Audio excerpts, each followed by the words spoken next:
on est un peu à l'image de la société, de manière générale, quand même. On n'est pas exclu et en dehors de la société.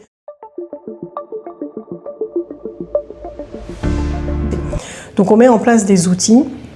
qui sont à disposition des avocats et des avocates et des ordres.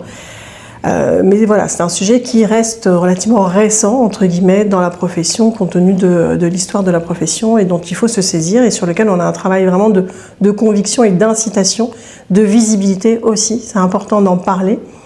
régulièrement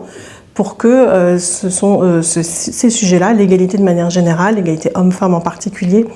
la diversité, l'inclusion, on travaille aussi sur l'inclusion pour les personnes en situation de handicap, que ce soit côté justiciable ou côté avocat également. Voilà, que tous ces sujets aient une place et existent vraiment dans la vie des ordres.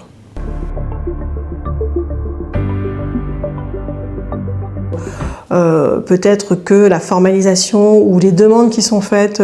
sont peut-être minorées et les femmes intériorisant du fait d'avoir moins de droits ou qu'elles osent moins demander. Je pense qu'on peut mettre ça en corrélation aussi avec le groupe des illégitimes, le groupe qui considère qu'il est relativement incompétent ou pas suffisamment sachant pour faire face à l'institution judiciaire ou au contact de l'institution judiciaire, les femmes sont surreprésentées. Donc peut-être que ça explique aussi des écarts de cette nature-là, alors qu'on pourrait penser que sur des éléments relativement objectifs, c'est-à-dire un contrat de travail, une grille de rémunération éventuellement, ou la réparation d'un préjudice, les hommes et les femmes sont égaux. Mais manifestement, c'est pas le cas, compte tenu des chiffres qui sont présentés, et que peut-être ça procède aussi de la façon dont on perçoit ça et dont on s'autorise, ou les femmes s'autorisent ou non,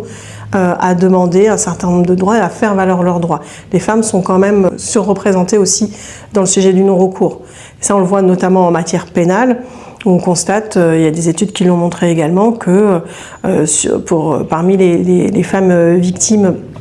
de violences, notamment conjugales ou intrafamiliales, seuls 15%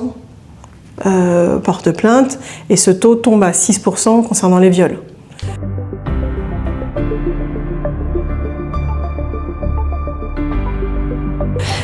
On en revient tout le temps à la formation. C'est vrai que voilà, on a une espèce de triptyque qui est l'information, déjà délivrer l'information, que ce soit pour les professionnels eux-mêmes,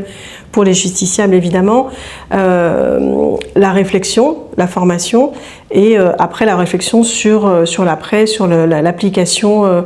des textes, des données qu'on utilise, des outils qu'on utilise. Donc c'est vrai que la formation, elle est au cœur de ce travail-là. Voilà, si on veut combattre le non-recours, si on veut combattre justement ces inégalités qui résulteraient éventuellement d'une méconnaissance ou d'une appréhension ou d'une peur quelque part de faire formuler une demande, de faire valoir un droit, la première chose, c'est d'informer et évidemment de former. Il faut que chaque profession, et je pense que chaque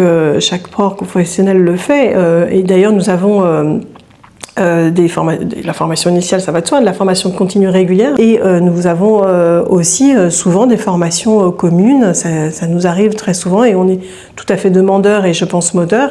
pas plus tard qu'il y a quelques mois, et ce qu'on fait très régulièrement par exemple avec l'ENM, de faire des formations et des colloques communs avec les écoles d'avocats ou